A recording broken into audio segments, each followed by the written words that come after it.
What did Abner do to Asahel that would eventually lead to Abner's death? This is the question that we seek to answer today as we continue our verse-by-verse study of the book of 2 Samuel on Walking Through the Bible.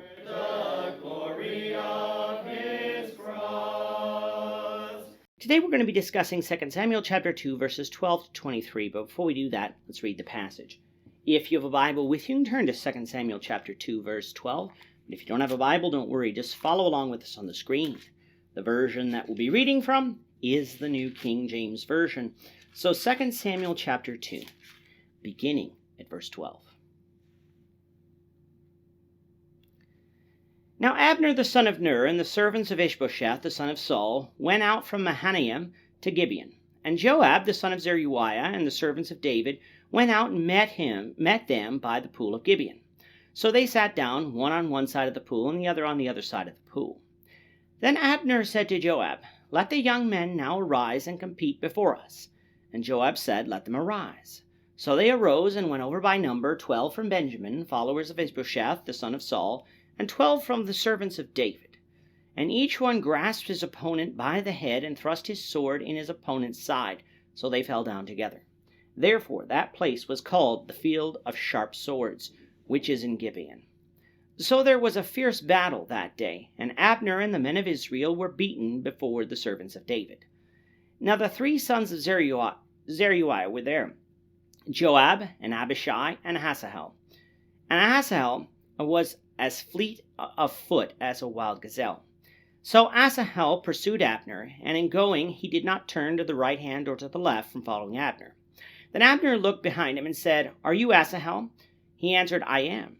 And Abner said to him, "Turn aside to your right hand or to your left, and lay hold of one of the young men, and take his armor for yourself." But Asahel would not turn aside from following him. So Abner said to Asahel, "Turn aside from following me. Why should I strike you to the ground? How then could I face your brother Joab?" However, he refused to turn aside. Therefore Abner struck him in the stomach with the blunt end of the spear, so that the spear came out of his back, and he fell down there and died on the spot. So it was that as many as came to the place where Asahel fell down and died stood still. In our last lesson, we had the ascension of David as king after the death of Saul. However, we noted that for the first 7.5 years of his reign, David only reigned over Judah. That is because the northern tribes of Israel, from Benjamin north, followed after the only remaining son of Saul, Ishbosheth. We said that Israel probably spent about 5 years expelling the Philistines from the northern parts of Israel after the Battle of Gilboa, before turning their sights on crowning Ishbosheth king officially. But with David king over Judah and Ishbosheth king over the rest of Israel, something had to give, because all the tribes knew that God's design was for them to be a united kingdom, not a divided one. And besides, the whole reason for asking for a king some 40 years earlier was to unite the nation. So who was going to reign over Israel? David or Ishbosheth? To settle that, or at least begin the process of doing so, Abner, Ishbosheth's commander, came with his men from Mahanaim, where Ishbosheth reigned, to Gibeon, a city in Benjamin. From David's side came Joab, with his other 2 brothers, Abishai and Asahel, and their men. Gibeon was a good middle point between Hebron and Mahanaim, so this was likely why this place was chosen. Now we had met Abishai, the son of Zeruiah, back in 1 Samuel 26. Recall that Abishai was the one who wanted to kill Saul when he had the chance, only for David to stop him.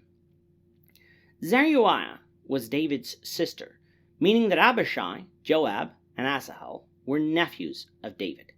Joab is going to be David's general during David's reign, so it is important that we remember his name.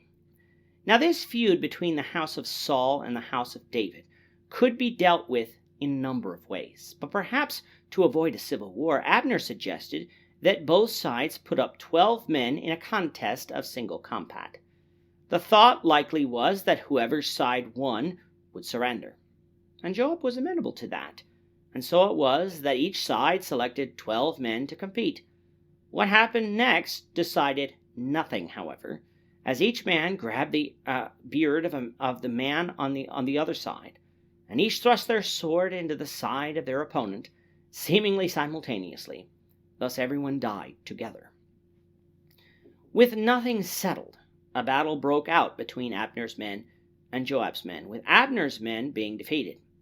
Abner, though, wasn't going to be captured, and so he fled from Gibeon into the valley, likely the same valley that Jonathan defeated the Philistines in back in 1 Samuel 14. Asahel, the most agile of the three brothers, followed after Abner, trying to capture him. When Abner saw this, he tried twice to get Asahel to stop the chase and let him escape. He first told Asahel to turn to the right or the left and lay hold on one of the young men to take his armor, if it was a trophy he was seeking. Asahel would not do so.